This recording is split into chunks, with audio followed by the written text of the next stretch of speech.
একটি ছোট্ট গ্রামের নাম মেহেরপুর। সেখানে ছিল একটি সুখী পরিবার, যেখানে থাকতো ছোট্ট মেয়ে রাইনা, তার বাবা মা ও ছোট ভাই আব্দুর রহিম। রাইনা ছিল 6 বছরের এক মেধাবী শিশু। তার বাবা ছিলেন একজন কৃষক, আর মা গৃহিণী। ঈদুল আজহা সামনে আসছে, আর রাইনার মনে কোরবানি নিয়ে নানা প্রশ্ন। একদিন বিকেলে রাইনা তার বাবার সাথে খেলার মাঠে গিয়েছিল। মাঠের পাশে একটা বড় গাছের নিচে বসে রাইনা তার বাবাকে প্রশ্ন করল, বাবা, কোরবানি কেন দিতে হয়?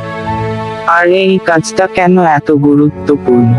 রাইনার বাবা মৃদু হেসে বললেন, রাইনা, কোরবানি ঈদুল আজহার একটি গুরুত্বপূর্ণ অংশ।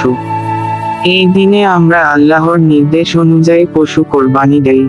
এই কাজের মধ্য দিয়ে আমরা আমাদের ত্যাগ ও আত্মত্যাগের মানসিকতা তৈরি করি। রাইনা কৌতূহল নিয়ে জিজ্ঞেস করল,